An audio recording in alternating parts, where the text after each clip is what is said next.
I'm very glad to be here again at UAM after several years of COVID, and I can say that I feel at home here. So, well, I will speak of gaussianity, and there are many points of view to look at gaussianity.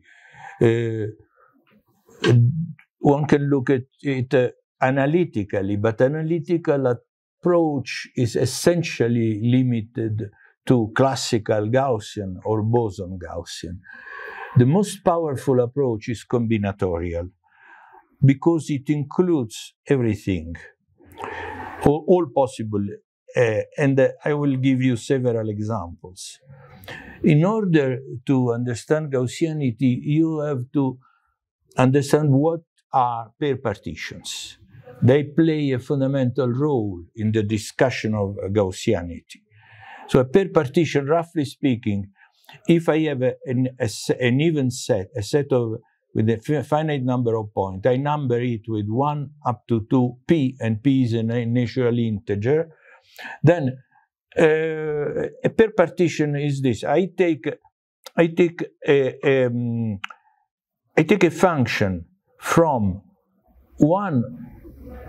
this set 1 to p to the natural integer. Then this function is 2 to 1. It's not injective, but it's 2 to 1. It means that the inverse image of any point of the image contains exactly 2 points. So I call the range, you see, since the set has 2p points, and each point, and 2 points are mapped into a single one, but not more, I call IH and JH the 2 points that have the same image and the same image. Okay, so this is a partition of this set, and I always suppose that since this is a set, I can always, so the order is not important, I can always suppose that IH is less than JH. An ordered pair partition is one in which not only the set is paired and there is this order, but also the pairs are ordered. And you will see this will play a role. Also ordered pair partition play a role. The analysis of pair partition was motivated by the central limit theorems, the quantum central limit theorems. I will not discuss such theorems because of time. So, if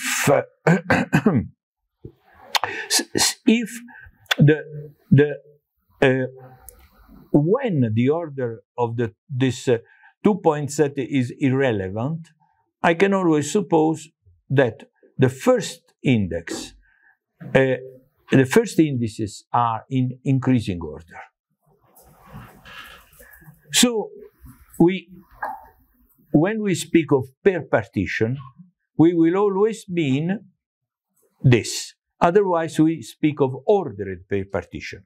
In ordered pair partition, the first order of the I is not included. You will see in a moment. Now, there is a strict connection between pair partitions and permutations. Because if I have the set 1 to p, I can associate the images under the pair partition. If I give the pair partition, I number the pair partition in this way. So, since this, the bottom line reproduces exactly the top line up to the order, we can say that this is a permutation. So, every pair partition defines a permutation. Conversely, if I have a permutation, I put it in this order and I define a pair partition. So there is a one-to-one correspondence between permutations and pair partition. But pay attention, in the permutations, the pairs are ordered. So the one-to-one correspondence is between permutation and ordered perpartition, because in the permutation they are ordered. This will help you in understanding the combinatorial. Why this identification of perpartitions and permutation is interesting? Because permutation have a degree. Every permutation is obtained by a finite number of exchanges. The minimum number is the degree of the permutation. And so we can also speak of the degree of the perpartition because there is this one-to-one correspondence. Now, to make an example, if you have the set P is equal to 2, so the set is equal to P is equal to 4. So I have these perpartitions which are not ordered, you see.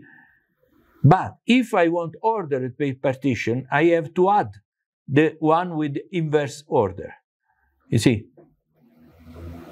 So this is the difference between ordered perpartition and perpartitions. Now, from now on, we will always denote with two vertical bars the cardinality of a set. So this means cardinality of the set E. And the cardinality of the perpartition is easily computed because you first choose the first pair and you can do it in 2p over 2 way. Then you choose the second pair and you can do it 2p minus 2 way, etc., until you choose the last. And this is a very important number, which is the cardinality of all perpartitions. Okay. Now, this is the cardinality of ordered perpartition because this is the first pair, this is the second pair, this is etc. until the last. The cardinality of non-ordered perpartition is simply obtained by divided by 1 over p factorial. That is the number of the pairs. So if I permute, I divide by 1 over p factorial, and you get this famous number that everybody who has studied Gaussian measure knows. These are the moments of the standard Gaussian. Okay, now the very important, with the appearance of free probability became very important the knowledge of non-crossing perpartition. Non-crossing perpartition, I can give I can give precise definition, but the most intuitive way is this. If you have 4 points, okay, so you have this partition and this non-crossing, because the two intervals, you see, 1, 2, and 3, 4 don't intersect. But also this one is non-crossing. This and this. Okay, I can double to mark the difference. Okay, this is non-crossing. Okay, but if I take this partition, this is crossing, and you understand intuitively by these are called crossing, this is non-crossing. Okay, so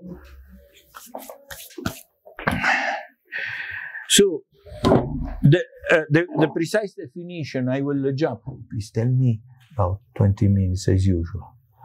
Oh, you are the chairman, sorry. Sorry. I was accustomed to ask Robert. So please tell me 20 minutes before. Okay, so I don't give the formal definition. I give the intuitive definition of non-crossing component. So there is, as you see, in this example, also, this example is also interesting because it shows, you see, I have this three perpartitions. This one, and this one. So in this one, I have the so-called non-crossing. These two are the non-crossing component. I have only one crossing. But in general, if I have many points, I can always make this distinction between crossing and non-crossing partition. Every partition has a minimal subset of non-crossing diagrams, as you can see from the example with 4. Okay, in that case, the minimal non-crossing perpartition is 2, and the totally crossing, which is that one, the lower one, is 1. totally crossing and non-crossing. Also, this comes from quantum central limit theorem. Okay, this is now formal definition. Well, if I have a function, we say that this function induces a pair partition on the set 1 to 2n if for every I there exists a unique A prime in 1 to n such that the two are equal. And so this is the inverse image is cardinality 2. Okay? Now, such a partition, well, will be totally crossing if and only if everyone is different from the next one. So, but we will use less totally crossing. Now we can to the essential definition. What is a Gaussian map? You see, the combinatorial we are used to Gaussian measures or Gaussian state in the quantum case. But if you use the combinatorial approach, you can define Gaussianity for arbitrary maps. I don't even speak for the moment of positivity, okay? So my starting point is an algebra B, not necessarily with identity. In many important cases, we need algebras without identity, for example, for Boolean independence, monotone independence. And a subset is called a set of algebraic generators is if B is the linear span, if the, not linear, algebraic span, no, the linear span of products of element of B.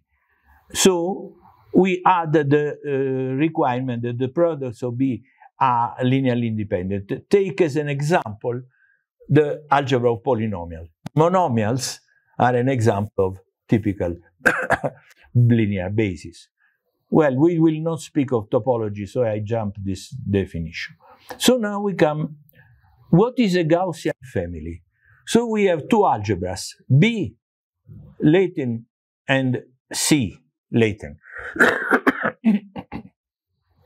And then we have a linear map from B to C.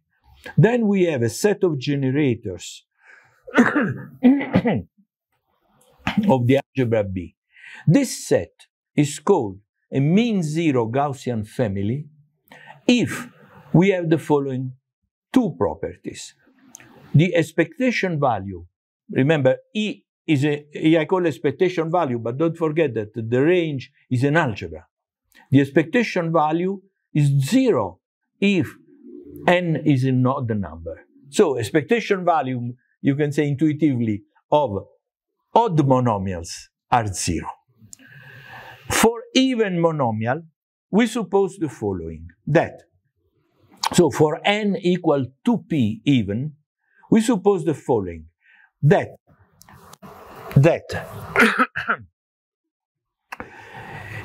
for every pair partition of this set 1 over 2p, there exists a certain function. For the moment, I will not specify this function, which we will call weight function, which depends on the indices, ij, of course, this is a function of the pair partition, and such that the expectation value of an even product of generators is 1 over p factorial times the sum over all pair partition, but these are ordered. Why they are ordered? Because remember, E is a value in an algebra C, and C may not be commutative.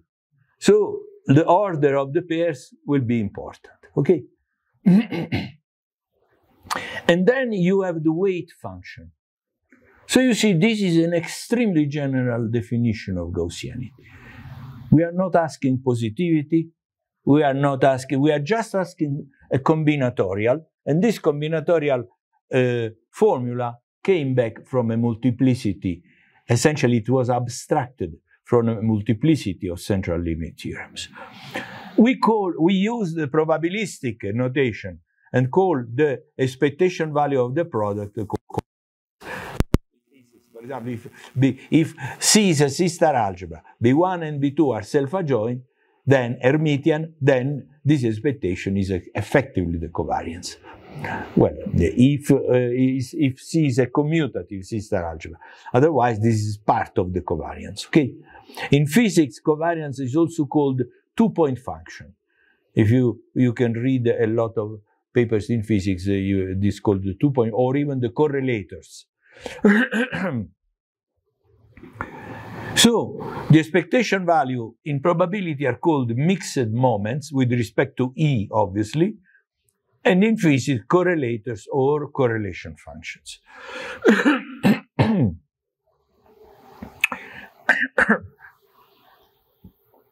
If B can be an arbitrary family, but if B is a set of algebraic generators of B, then we say that the Gaussian map is defined on all B, because since this algebra capital B is a linear span or product of generators, if I have the value of the map E on all the products, I have the value of the whole algebra. And so I have a linear map on the algebra. Okay?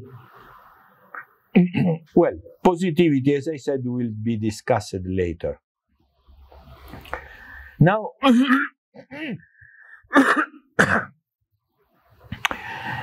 now, as you see in this formula, which is the fundamental formula of Gaussianity, I didn't say that all the weight functions are different from zero. All the values of the weight functions are different from zero. Some are zero, and this can be very important. Some can be zero. So, it is useful in practice to restrict the sum to the ordered pair partition, and I put 0 here to mean that I only keep the addends such that the weight function is non-zero. Because if the weight function is 0, that expectation value does not give any contribution, okay? So this is can be proper subset, but sometimes all are different from 0. We will see examples. Now, in this way, instead of writing that we restrict the sum to the non-zero, to the pair partitions on which epsilon is different from 0. Because all the other ones do not give any contribution, they give 0 contribution. So we can write equally this. Now, in the following, we will write SP for the permutation group on P elements. So we have many ways to write the moments of a Gaussian family. We can write as a sum over all ordered pair partitions. We can write it as a sum of all pair partitions, but this only if the algebra is commutative. If the algebra C is commutative, or better, the range of E is commutative. You see, when they are ordered, there is the factor 1 over P factorial. When they are not ordered, there is no such factor, because I have summed all the equal one, and so they are P factorial, and they eliminate this, okay? Or I can use language of permutation and say that then I have to put again P factorial because the permutation are ordered, correspond to ordered pair partitions, okay? And if I absorb the factor 1 over P factorial into epsilon, sometimes is useful to absorb into epsilon and rewrite epsilon tilde. But let us say. So you see, what is the essence? The combinatorial essence of Gaussianity. Combinatorial essence is that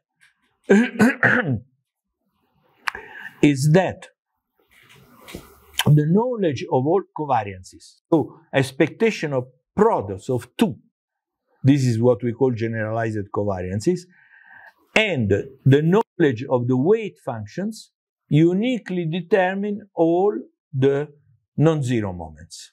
which are the even moments. Okay? Let us do some example. I begin with the Fermi example. In the Fermi example, the weight functions are never zero.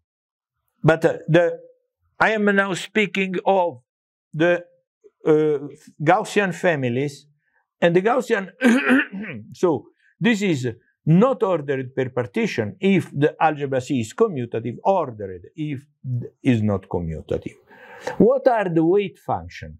The weight functions can only take value plus minus 1, so they are never zero. But more precisely, when I identify the permutation J to the per partition, J is a per partition function.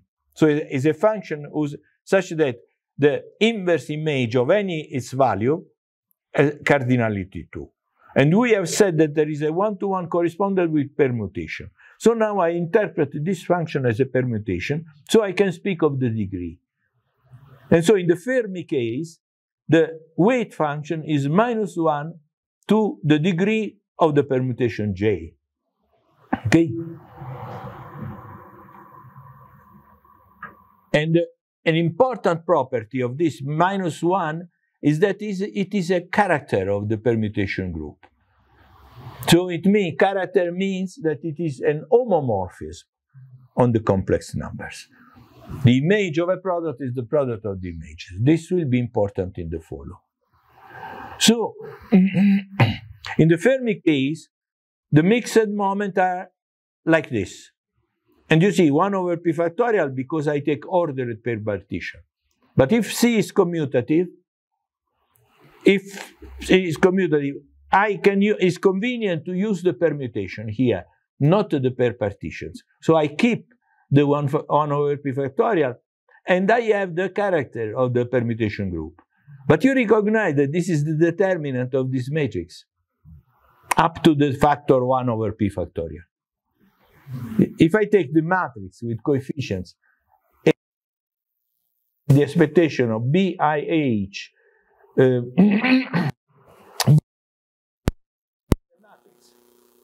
and this is nothing but the determinant of this matrix. So you understand?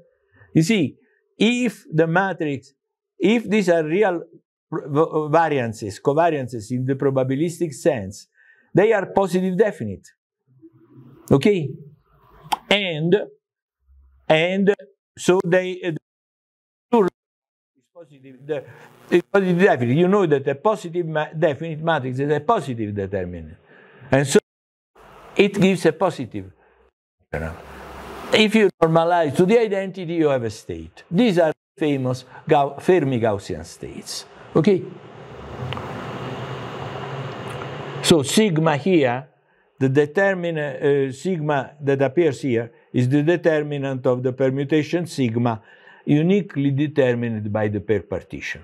I already explained. Okay? And I said already about positivity. The second example is a free Gaussian. Free Gaussian random variable. Here, you see the zeros of the weight functions play an important role. Because the wave function is 0, the weight function is 0 over on all crossing per partitions. Whenever you have a crossing, then the weight function is 0. So the non-zero weight is only on the so-called non-crossing per partition, and you see what they are. Okay? So they are non-crossing. But similarly to the boson case, this is dissimilar to the boson case. But similarly to the boson case, the wave functions, when they are non-zero, they are all 1. So what are the mixed free moments? The mixed free moments will be 1 over p factorial times the sum over non-crossing per partition of the corresponding product. And when the algebra is commutative, the 1 over p factorial goes out, and you have the sum, but now the sum is on all per partition, not ordered. So we can take I1 less than I2 less than IP. Okay, and we will always make this convention. What happens if I have a single random variable? If I have a single random variable, if the set of generates, so essentially if the algebra B is generated by a single random variable, then all B1, B2, B2P in the expectation value are equal to B. And therefore, the expectation value of this product is simply B to the power 2P. But if we apply the formula, we have the product of all pair partition, which is E to B squared, because B1 and B2 are all BJ1, BI1 and BJ1 are always B. So it's always B squared. And there are exactly P, because there are P pairs in the partition. So this sum, now this factor doesn't depend on the index. So this sum is equal to the cardinality of the non-crossing pair partition times the variance. Okay? But the cardinality of non-crossing pair partition is a very famous combinatorial number, and is very well known since at least 1 century, is equal to 1. If I have non-crossing pair partition over 2P, is 1 over P plus 1, 2P over N. And this is called the Catalan number. But it is well known from probability theory that the Catalan numbers are precisely the moments of the semicircle law. And the semicircle law is well known to play for free independence the role that Gaussian plays for usual independence, classical independence. Finally, we arrive to what will be more interested here, the boson Gaussian family.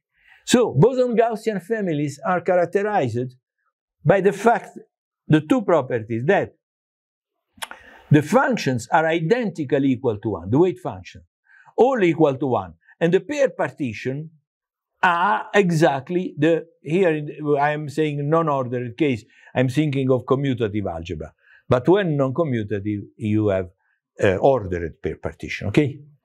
So now, again, what are the mixed moments?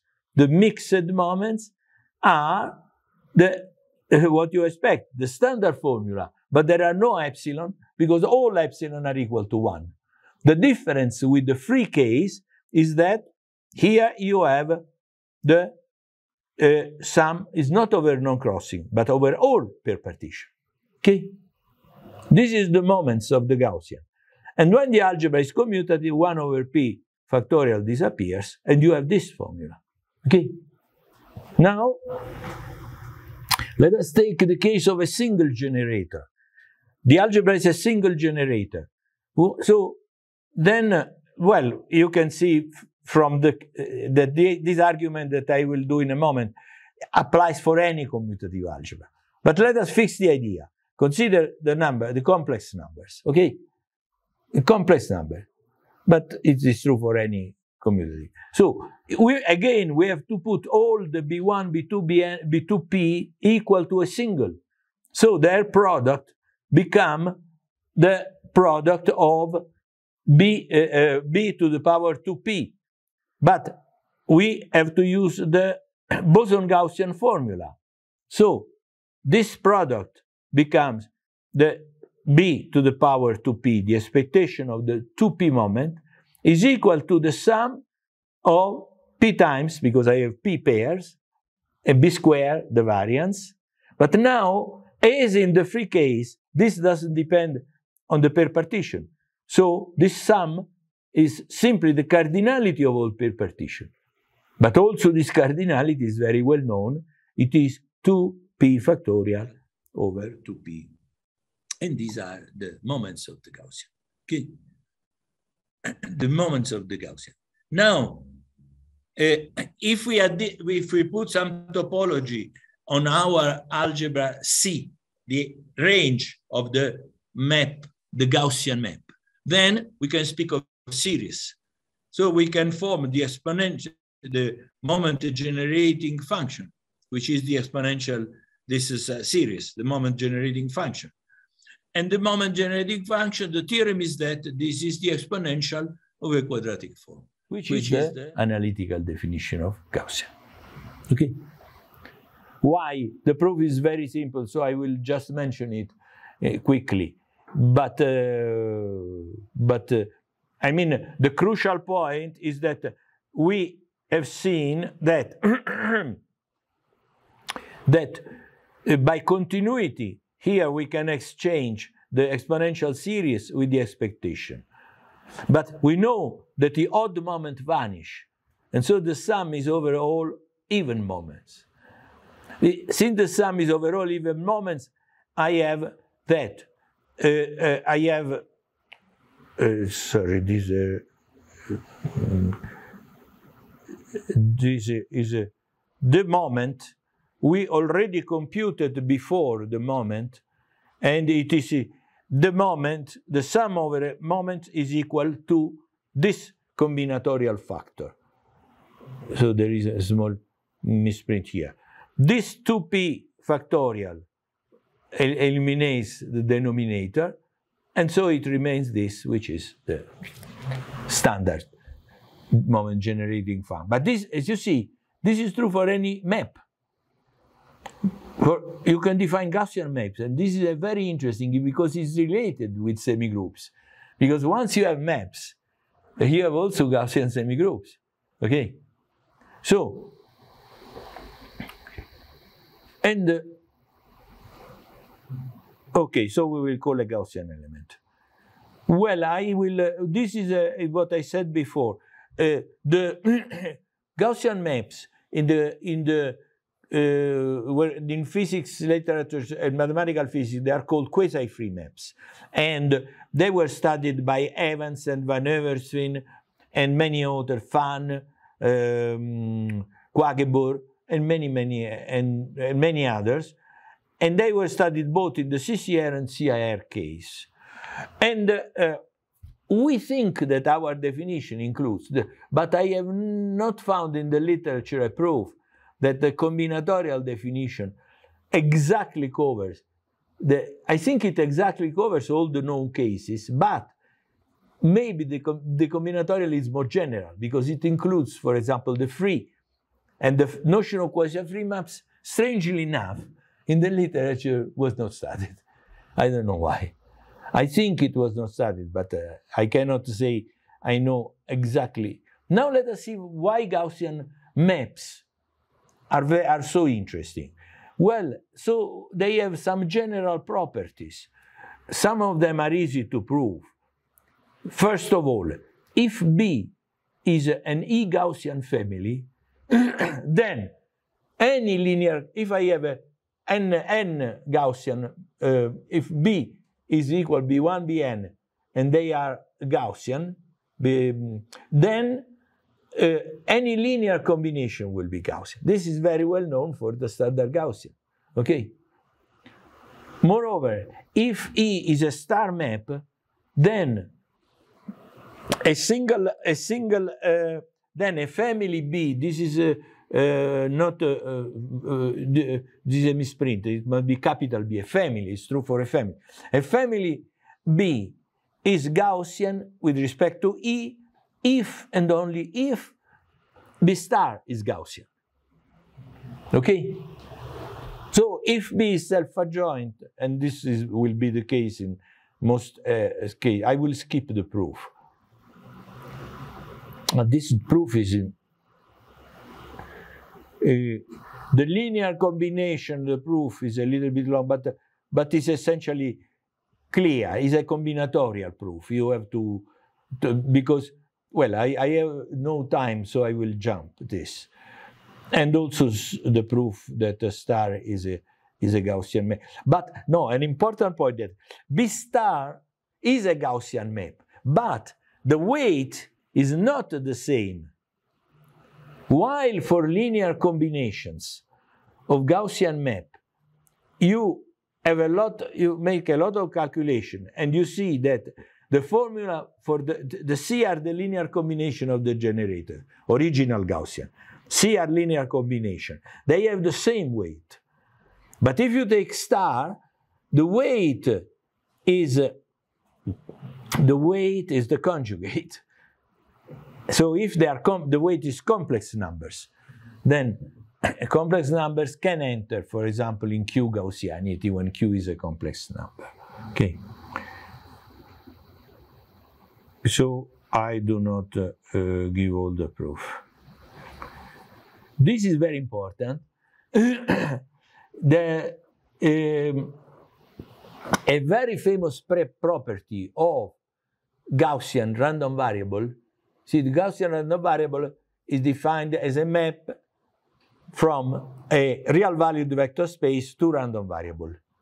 If you take this map, in this map, the real valued vector space, once you have the random variables, you put a semi-scalar product as we did in polynomial, in the theory of orthogonal polynomial. A semi-scalar product. Suppose it is scalar in the Gaussian, it is scalar, and the theorem is that if two vectors are orthogonal with respect to this semi-scalar product, which means they have zero variance, then they're independent. Okay? Well, moment independent, at least we can prove it easily. Let us prove this. We have the theorem in 3 cases. We generalized this. The boson case was known. It was proved long ago by Irving Segal. And how do you prove this? Well, probably this is the root of a very famous property of the boson-Fock space. The very famous property is that if you have a boson-Fock space over the Hilbert space H, if H is the direct orthogonal sum of 2 subspaces, the Fock space factorizes in tensor product. Tensor product is independence, tensor independence.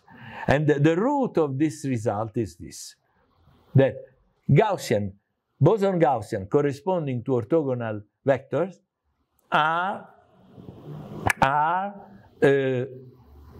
independent.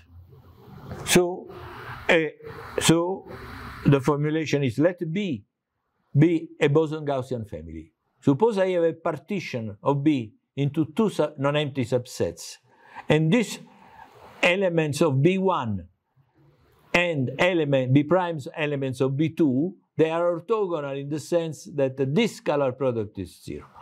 I'm not putting star for the moment. You see, just to emphasize that it's very, very general combinatorial framework.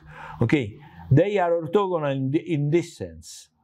Then, and suppose that the range algebra is commutative. This is not really, but let us suppose for the calculation are simpler. Then, Professor, you have 20 minutes for your first talk. Yeah. Okay, so I will jump all the proofs. Then, so suppose that the generator, I take 2 p elements in the generators, and k are in B1, and h are in B2, and then the moment factorize. So we have proved that they are independent in the polynomial sense, the moment independent sense. But the Gaussian is determinate, so uniquely defined by the polynomial, so is independence in polynomial sense is also independence. So I don't give the proof, but I have in the lectures. So if you are interested, I will leave you the lectures and you can check the proof. The Fermi case is interesting because the weight now plays a role, because the weight in the Fermi case is non-trivial. If you remember, however, as I said, the weight is a character. So a character is a multiplicative homomorphism. So let us see what happens.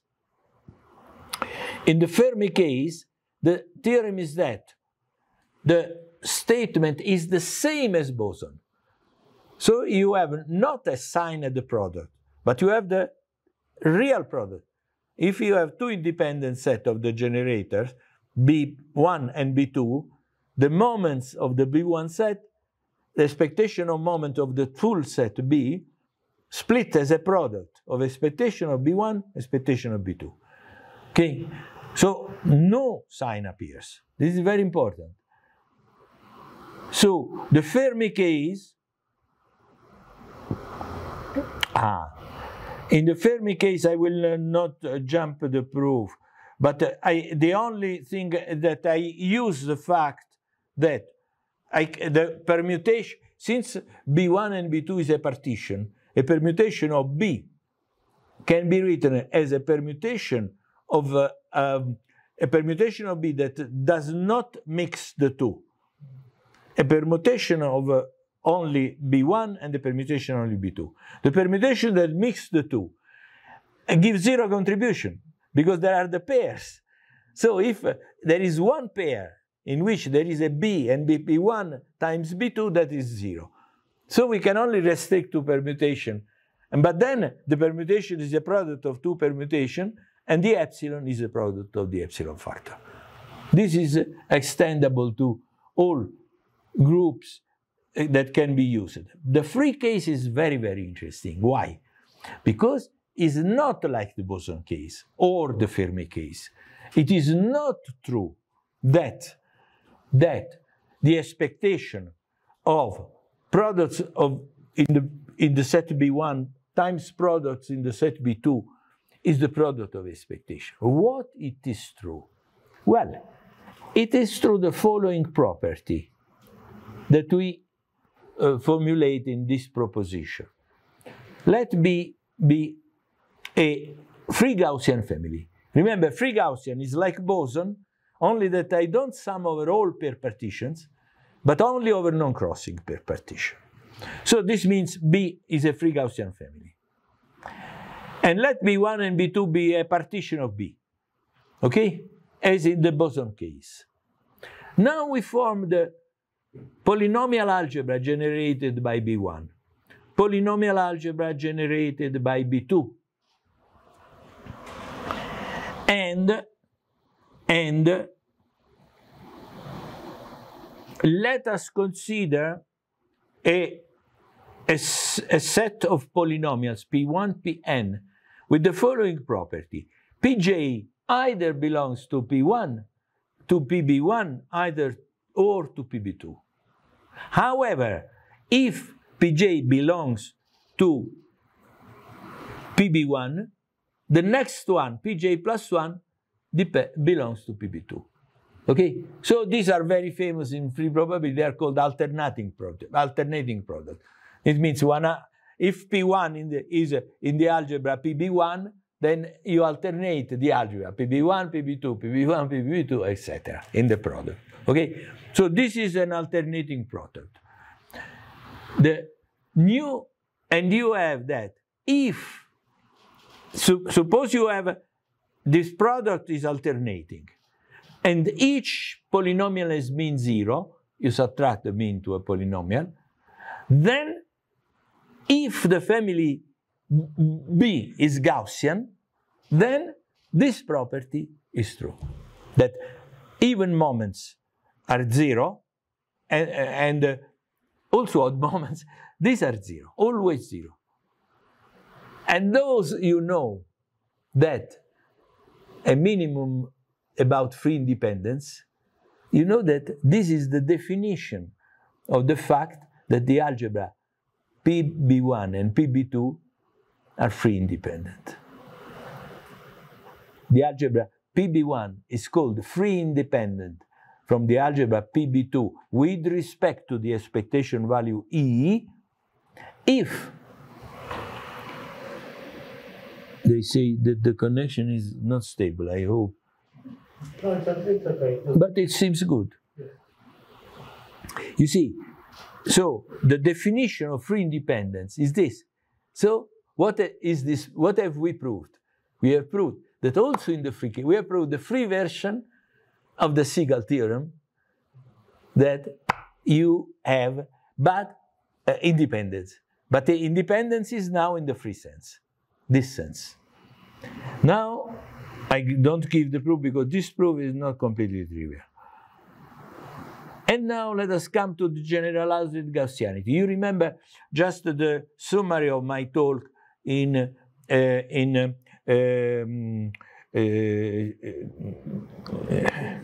Chilpancingo.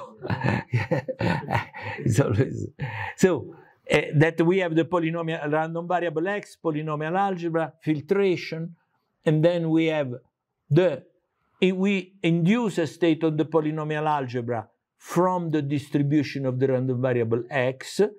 Then from this state we define the scalar product. We orthogonalize the monomial for this scalar product, and we obtain the monic polynomial. Okay? This I recall the notations. I recall the fundamental equality, which is the Jacobi identity, and the corresponding notion of principal Jacobi sequence, which will be very important for us. And notice that the principal Jacobi sequence uniquely defines the norms of the orthogonal polynomial by this product. Don't forget this formula, because it will be very interesting in a moment. Now, so remember that X, the operator interpretation, Jacobi relation, is the canonical quantum decomposition of X in terms of creator, preservator, and annihilator. Creator creates a particle, preservator just preserves up to a multiple, and annihilator annihilates up to a multiple. And if we suppose now that there are no orthogonal polynomial of zero norm, so I can normalize them. Now, from now on, I concentrate on symmetric random variable because the computations are easier. We have the result also for non-symmetric, but it's a little bit more complicated combinatorially, okay? So from now on, X is a symmetric random variable, like the Gaussian, but not like the gamma, okay? So, since X is the sum, as a microscopic structure given by the sum, its moments where are expressed as moments of this sum. But then when I expand the sum, sorry, what is A? A is A minus, is annihilator. And we use the physicists. Physicists don't use A minus. We use A minus is useful for combinatorial, when you put A epsilon, and we will use it very much. But when you do explicit calculation, A minus is better to use A, okay? So you see, since X is the sum, the non-zero moments are the non-zero moments of the cap operator, creation, annihilation, and preservation. Preservation is zero for Gaussian, okay, for symmetric random variable, okay? So what are these? These are what we call the quantum moments. So this formula expresses the classical moments as a function of the quantum moments. Okay? So is normal order? Normal order? No. At the moment we are not speaking on normal order. Unfortunately, I will not have time to discuss. This is very, very interesting. Normal order in probabilistic quantization. That is extremely interesting, very non-trivial. But we cannot speak for now. Which are the quantum moments? The second line. These scalar products are the quantum moments. Okay. So you see, why quantum moments? Because creator and annihilator do not commute. So these are quantum objects. Okay. So each summa is quantum moment.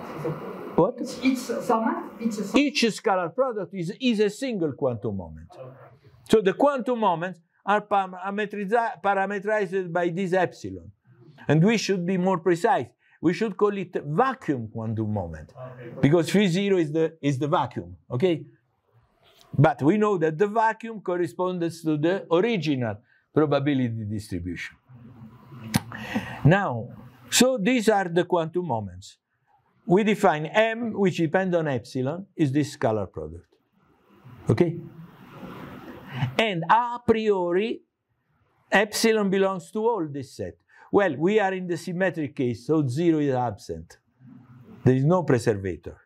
So this epsilon can be creator, annihilator, but there is no preservator because we are only dealing with symmetric. Okay? Well, what is the fundamental theorem? This is a recent theorem, appeared in a paper by me and Lou in IDAQP, maybe this year or the year before, I don't remember. But this is non-trivial.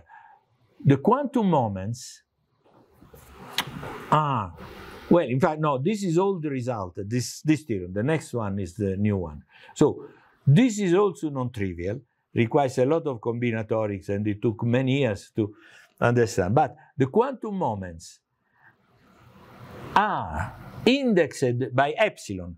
Epsilon are the non-crossing partition. This is very interesting. The quantum moments in the canonical decomposition have the same combinatorics as the free probability, not the boson. And the only quantum moments, you see here, we have vacuum expectation. So a lot of moments are 0, because if an annihilator acts on the vacuum, I get 0. Which are the non-zero moments? Theorem.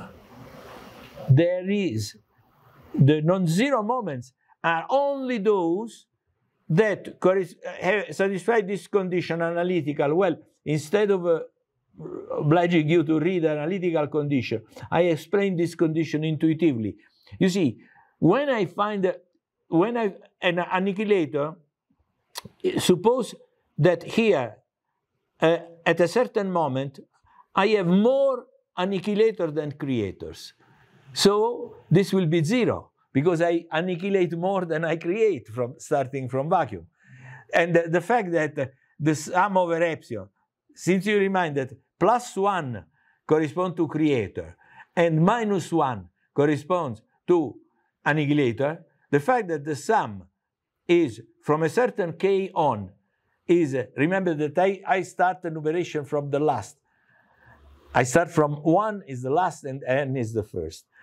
And so the fact that this is greater than 0 means that there are more creators than annihilators.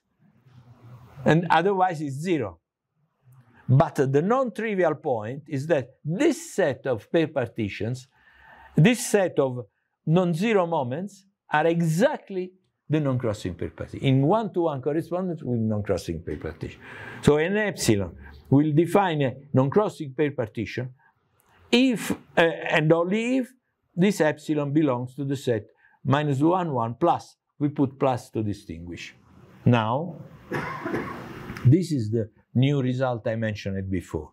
It's very, very non-trivial because it gives you a completely explicit form of what are the quantum moments of a classical random variable. And they are given by product of omega n. What is this Lk that appears here? You see, this epsilon is an element of this, but by the previous theorem, it corresponds to a unique pair partition, which we call L left and right. Is the pair partition, if you look there, there is left and right, okay? And so it corresponds to, so L is uniquely defined for any pair partition. And these are the Lk that appears here. Okay, this is the non-trivial result. Why it is interesting? Well, remember, the classical moments are sums of quantum moments. We have proved. So we have this formula, the formula that was found by myself and Bozzecco in '98. But this should be called Accardi, Bozzecco, Lu, because now it is much more explicit. If you read my old paper with Bozzecco, there is a combinatorial formula, but rather complicated. But this is now totally explicit, because we have the explicit quantum moments that we had not in 1998. So the classical moments are are given by quantum moment, and this is trivial. But of course, only by the non-zero moment. And the non-zero moment are this. Okay? This is a formula that gives the moments in terms of the Jacobi coefficient. There is the converse that is in this paper, recent paper with Lou. That is, given the moments, tell me what are the Jacobi coefficients. This we found in symmetric case. Non-symmetric, we have not yet done, but we hope we can do it. It's combinatorically complicated, but. So why we speak of Gaussian, why we say that this formula is Gaussianization? Because you see, you have a classical moment, but this is not Gaussian. But still you have a very similar to Gaussian. It's a sum of products, and each of this product is a variance. He says, each is a variance, but variance with respect to what? Well, remember that A daga A is equal to omega lambda. Omega evaluated in the number operator, which is the, and A daga. This is the daga should be on the second one. This is a misprint, okay? Because you see it's the same, that cannot be. And so the daga I first have to create, and then plus one appears. So we introduce the operator covariance. The operator covariance, no expectation is taken, and can be written like this. Now let us take expectation in the normalized orthogonal polynomial. Remember, omega lambda phi n is an eigenvector with this eigenvalue, with omega n eigenvalue, and the same for lambda plus 1. So if I compute for each orthogonal polynomial the variance, I find the diagonal matrix which contains only omega, omega n. And these are the variants. You see, this is the non-zero variant, A daga. Not non-zero, but A daga. This is 0 because the polynomials are mutually orthogonal. And if I apply twice annihilator, I will find phi n minus 2, which is orthogonal to phi n. So that is why it's 0. So you see, what is the new element? The new element is that the classical moments are sum of product with all, in this case, we have all the, like in the free case and boson case, all the weight functions are equal to 1. But I have not the product of the variance with respect to a single state, because omega n is the variance of A daga in the n orthogonal polynomial. And this makes a very nice formula of generalized gaussianity. You see, because in standard gaussianity and in my definition, I have taken this one single expectation value.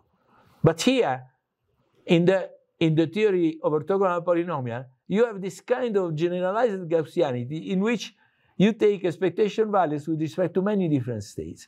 And this is extremely interesting notion. Probably there will be some nice generalization of Gaussian states and even of Gaussian maps, in which you take expectation, the product of variance, but not with respect to a single state, but with respect to different states. But the usual Gaussianity is with respect to the state, with the phi. The phi n. The basic state, right? Yeah, the orthogonal polynomial. Yeah, but the usual Gaussianity, right? Huh? The Gaussianity? No, not usual Gaussianity. In usual Gaussianity, you see, look at this formula. Here appear all omega n. But the usual variance is only omega 1. But here appear all omega n. The usual variance is only omega 1. Yeah. What are the other omega n? And that was I explained. They are the variance, but not with respect to the vacuum expectation value. With respect to the phi n expectation, phi tilde, because it's normalized. Okay? Yeah. So you have a kind of a generalization of Gaussianity in this sense, that there appear more. So you see, now I think I have finish. It's a good moment to finish. Okay, so thank you for attention, and if there are questions, I will be glad to.